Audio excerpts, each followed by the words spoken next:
የተወደዳችሁና የተከበራችሁ የእግዚአብሔር ቤተሰቦች የእናታችን የወላዲት አምላክ የአስራት ልጆች ሁላችሁም በክርስቶስ ሰላም እንደምን ዋላችሁ፣ እንደምን አመሻችሁ፣ እንደምን ቆያችሁ። ልዑል አምላካችን እግዚአብሔር ይችን ዕለት ይችን ሰዓት ባርኮ ቀድሶ ስለሰጠን ለዘላለሙ የተመሰገነ ይሁንልን። እንደ እግዚአብሔር ፈቃድ ዛሬ የመጣሁት ወቅታዊ በሆነ ነገር ነው። በዚህ በዘመናችን በቤተ ክርስቲያናችን ላይ እንዲሁም ደግሞ በክርስቲያኖች፣ በቤተ ክርስቲያን አባቶች፣ በቤተ ክርስቲያን መሪዎች፣ በቤተ ክርስቲያን አገልጋዮች የተለያየ አጀንዳ እየተቀረጸ ቤተ ክርስቲያኒቷን ለማዳከም፣ ሃይማኖታችንን ለማዳከም በቀጥታም ይሁን በተዘዋዋሪ የቤተ ክርስቲያኒቷ አገልጋዮች በሚመስሉ ለቤተ ክርስቲያን ተቆርቋሪዎች ነን፣ ለአድባራትና ለገዳማት ከፍተኛ እርዳታ የምንሰጥ ሰዎች ነን፣ እኛ ክርስቲያኖች ኦርቶዶክሶች ነን በሚሉ በአንዳንድ ግለሰቦች የቤተ ክርስቲያን አባቶችን ስም በማጥፋትና ምናልባትም ያ የቤተ ክርስቲያን አገልጋይ እኛ ማለት ነው የተለያየ ድክመት ሊኖርብን ይችላል። ይሄ እውነት ነው፣ ሐቅ ነው። አዎ ድክመት አለብን። እንደ ሰውነታችን በሰውነታችን በአንደበታችን በአስተሳሰባችን ቤተ ክርስቲያኒቷን ስናስተዳድር፣ መንጋውን ስናስተዳድር፣ ስንመራ የተለያዩ ጥፋቶች ልናጠፋ እንችላለን። በፍጹም እኛን ፍጹማን ናቸው፣ በፍጹም ልባቸው፣ በፍጹም ሐሳባቸው፣ በእውነትና በትክክል ምንም አይነት እንቅፋት ሳይመጣቸው፣ ምንም አይነት ጉድፍ ሳይነካቸው፣ ቆሻሻ ሳይነካቸው የኛ አባቶች እንዲህ ናቸው ብሎ የሚናገር ካለ ተሳስቷል።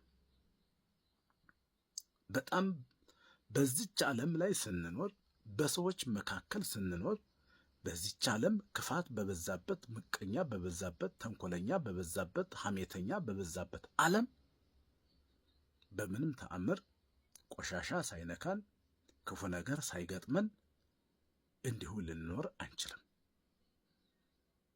ስለሆነም ታዲያ ምንድን ነው የታሰበው?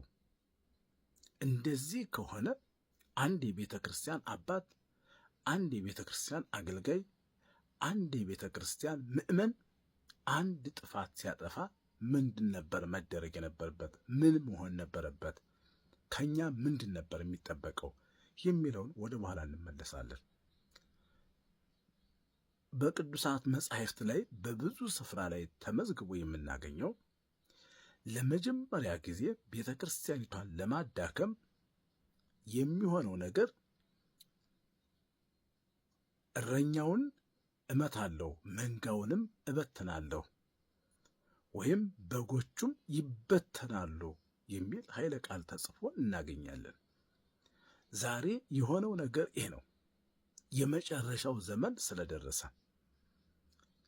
የእግዚአብሔር ቃል ሊፈጸም ስለደረሰ አሁን እረኛው እየተመታ ነው፣ መንጋው ደግሞ እየተበተነ ነው የሚገኘው። አባቶች ከተዳከሙ፣ ስማቸው ከጠፋ፣ ተሰሚነት ካጡ፣ ምዕመናን ለተኩላ ተላልፈው ይሰጣሉ። ምዕመናን ከእውነተኛዋና ከደገኛዋ ቅድስት ከሆነችው አማናዊት ከሆነችው ኦርቶዶክሳዊ ሃይማኖታቸው ከቤተ ክርስቲያን እየወጡ እየኮበለሉ ይሄዳሉ። እንዴ የቤተ ክርስቲያን አባቶች እንደዚህ ከሆኑ፣ ጳጳሳቱ እንደዚህ ከሆኑ፣ መነኮሳቱ እንደዚህ ከሆኑ፣ ካህናቱ እንደዚህ ከሆኑ፣ ዲያቆናቱ እንደዚህ ከሆኑ ምንድን ነው ታዲያ ብለው ይሄዳሉ። በጎን በኩል ደግሞ ከኋላም ከፊትም ቀንም ሌሊትም እኛ እውነተኞች ክርስቲያኖች ነን፣ ወደ መንግሥተ ሰማያት የምናስገባችሁ እኛ ነን፣ የእኛ ሃይማኖት ነው ብለው የሚሰብኩ ደግሞ አሉ። በዚህ ጠላፊና ሰባኪ በበዛበት ዓለም ላይ የቤተ ክርስቲያን መሪዎችን የቤተ ክርስቲያን የመንጋውን ጠባቂ የሆኑትን ስማቸውን በመጥቀስ ፎቶአቸውን በመለጠፍ ቢያጠፉም ባያጠፉም እንዲሁ በቃ ለዓለም ሁሉ ማሰራጨት ለቤተ ክርስቲያኒቷ ይጠቅማል ወይ? ምናልባትም ቅድም እንዳልኩት የተለያየ ጥፋት ልናጠፋ እንችላለን። ሰው በጭቃ እየሄደ በዝናብ እየሄደ ጭቃ አይነካኝም ማለት አይቻልም።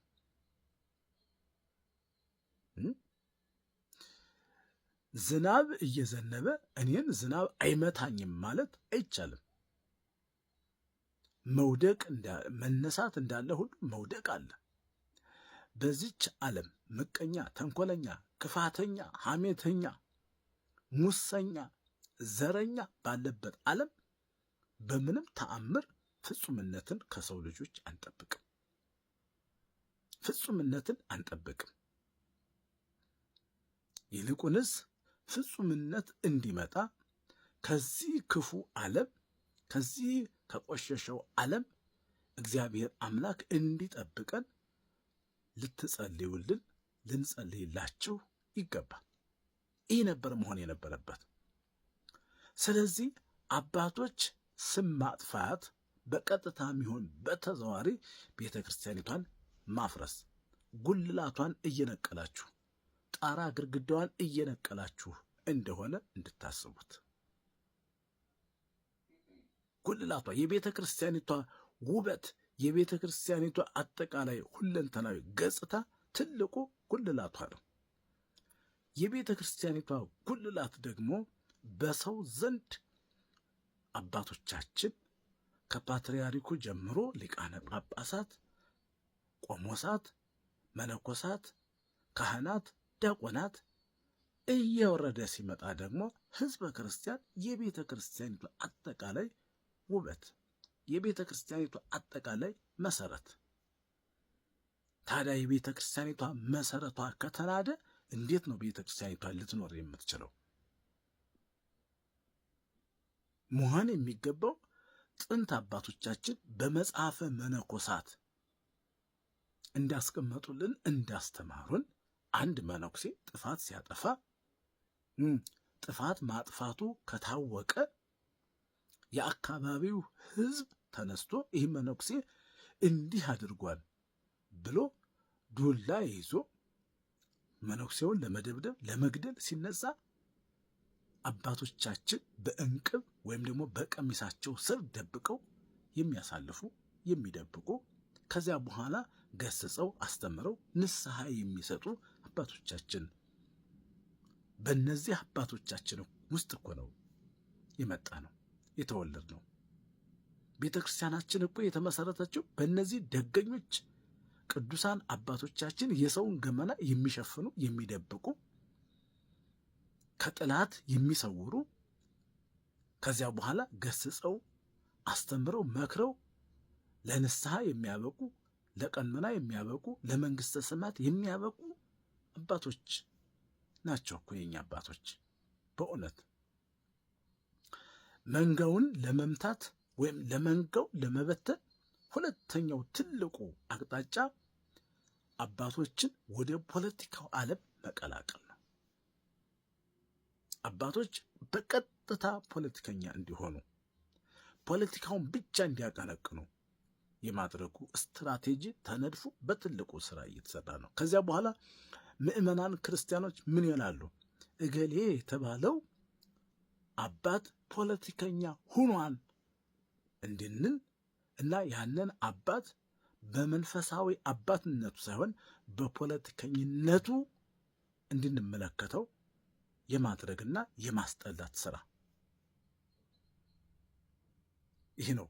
ትልቁ የቤተ ክርስቲያኒቷ ትልቁ ችግር ይህ ነው። እኛ የሃይማኖት አባቶች በተለይ የቤተ ክርስቲያን መሪዎች ትልቆቹ ፖለቲከኛ መሆን ሳይሆን ፖለቲከኞችን በአባትነት መንፈስ መቅረብ፣ በአባታዊ ፍቅር ፖለቲከኞችን ወደ ራስ ማምጣት እና የቤተ ክርስቲያን